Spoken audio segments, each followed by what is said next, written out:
listening to Combat Sports UK. Combat Sports UK. Israel Adesanya suffered his third defeat in a row at the weekend as Imavov knocked him out in round 2. We're here to discuss that fight and also discuss the co-main event. We'll talk about Adesanya in a wee minute, but we have to give Imavov the credit where it is due, because what an unbelievable knockout that was. It seemed like Adesanya, he'd done that thing where he postures up, didn't he? He kind of reached out, postured up. That used to work. He'd done it against Whittaker, but he was a bit sharper, a bit more pace then. Imavov was having none of it and just came in and clattered him. It's that age thing now, and I think Imavov's capitalised on it perfectly. I think first round for Imavov, touch and go. I mean, I scored it for Adesanya, but I don't think it was a case where Imavov was getting blown out the water. I mean, I picked Adesanya round 3 knockout. I thought Adesanya would soften him up in the first 2 rounds and then get that finish. By all means, that wasn't happening. Like I said, I could see Adesanya, I thought, the first round. And if it was going anywhere, I think it would have gone to possibly a decision. But out of nowhere, like I said, within that first minute, that second round, Imavov just steps in perfectly. And that right hand over the top, I mean, it's picturesque. What a right hand over the top that was. Unfortunately for Adesanya, it's not just that. It's when he lands with his back up against the cage, and that left shovel uppercut comes. Like Early stoppage? I see one's online, early stoppage. I can't, like I said, as much as I'm going to put the Adesanya tinted glasses on, I just can't say it's an early stoppage. I'm sorry, like I said. And I think Adesanya, to be honest, he's one of the best when it comes to that sort of thing, where he can recognise, like, I understand it. You know, I think it was similar with the Pereira stoppage.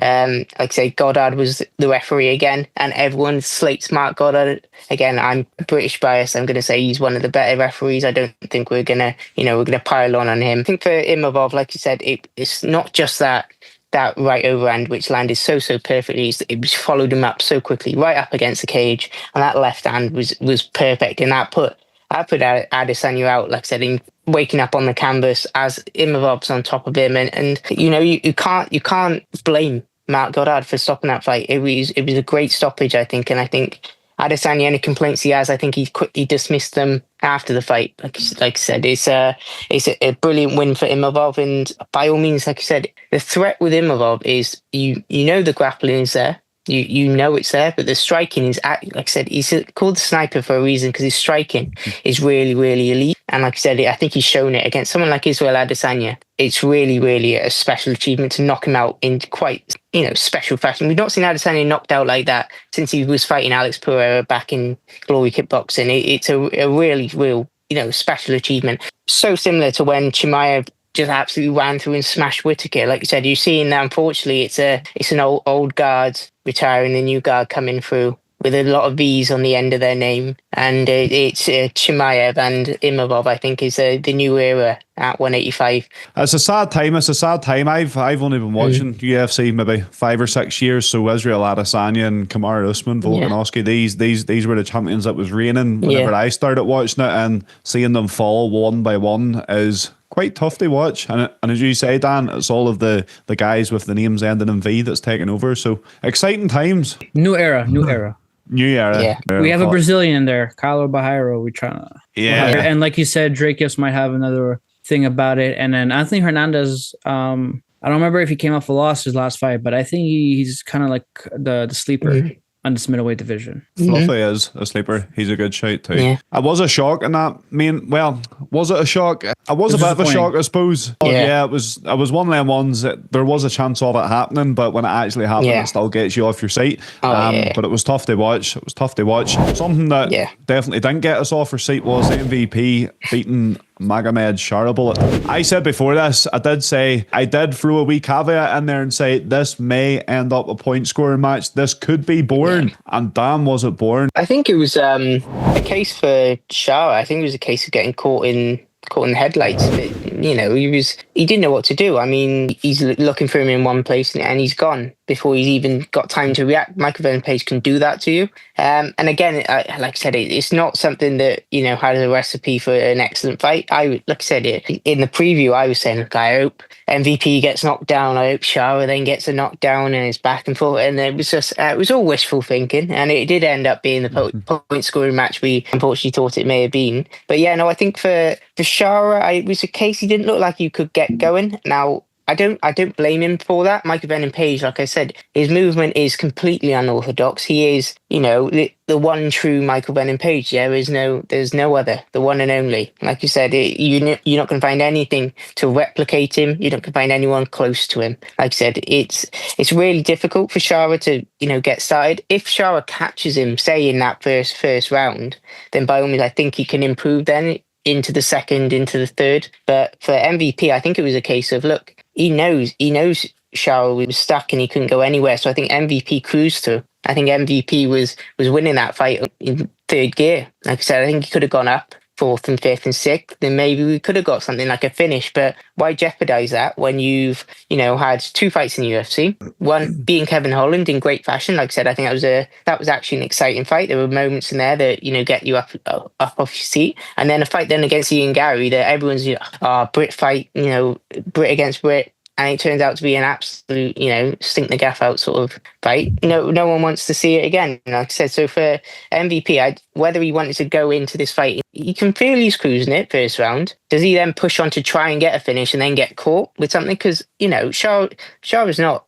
a shit striker. Shara is an excellent striker. Shara will catch you if you are off your pace. So I think MVP just thought, look, I'm winning this at a distance. I'm winning it almost a canter. Like I said, I'm winning it easily. I don't need to jeopardize this win here. Like I said, MVP's got enough character on the mic and in his body. He doesn't, he's got the highlight reels from Bellator. He's got all of those in the back pocket. He needs one in the UFC, of course. But the talk after, I'm the captain now. I've got the treasure, all that sort of stuff. That's all going to go viral. You don't need a spinning head kick alongside it. MVP will get a great matchup next because of obviously the highlight reels he's had previously. So I think MVP is definitely he took the fight, relatively easily. I think it's more so he's snake charmed Shara rather than Shara's sort of shit the bed and had a bad performance. I think he's not faced anyone like him. I don't think he ever will again. Yeah, MVP is, as you say, completely unorthodox. I've never seen anyone as fast. Leo Machida was a very good counter striker as well, but covering that distance, that horizontal distance, no one can pass his MVP. 1 minute he's 6 foot away from you, and then the next second he's 1 foot away from you, and you've got hand under your jaw. It's that bladed stance. Like you said, he's gonna in and out of range. He's the quickest in the sport, unless you're looking at bantamweights and lower. Like I said, but if someone that size, the speed he carries is immense, and I think that really was a great factor in him winning the fight on the weekend. Yeah, for sure. And what a one it was. Even though it was a bit boring, it's still a big name and Shara Bullet on his record. And he was coming in, surprisingly to me, as the underdog. People seem to be quite heavy betting on Shara Bullet for that one. In terms of the rest of the card then, John, Pavlovich with a extremely boring fight. For Ejan, good fight as well. Another Nurmagomedov was defeated. Yeah, the Nurmagomedovs are not having a good time recently. Although I do know Usman won. Debatable. Yeah, right. Debatable. And Umar lost. Saeed lost. Islam is technically on Makachev, so we'll pass it. We'll pass right now.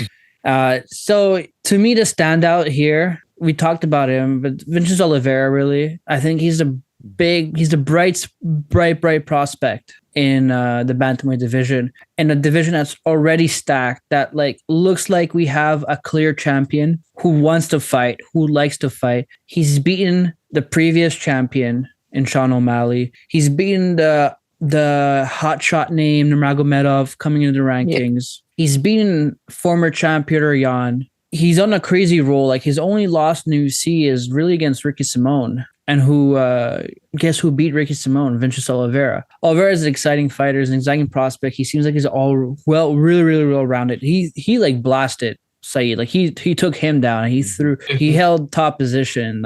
You don't see that. You don't see many people do that against Nurmagomedov. You don't see that people do against a Dagestani fighter. When their wrestling is the third thing they learn in their life after speaking and walking, right? So it's just impressive performance. And it's like Saeed had a bad record. He was 16. He's 16-3, he was 18-3 before coming into that fight. He only has 3 losses. He has injury problems, but it's still an impressive win. And I mean, I can't wait to see what Victor Oliveira will do in the future. Yeah, definitely the standout moment from the lesser known fights on the card. It was still on the main card, I suppose, but looking forward to seeing what Vinicius Oliveira does in the future.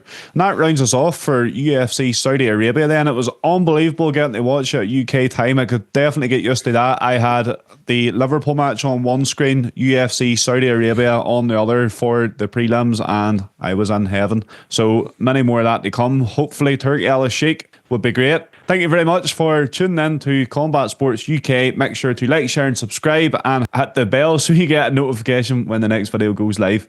Thank you very much, and we will see you in the next one.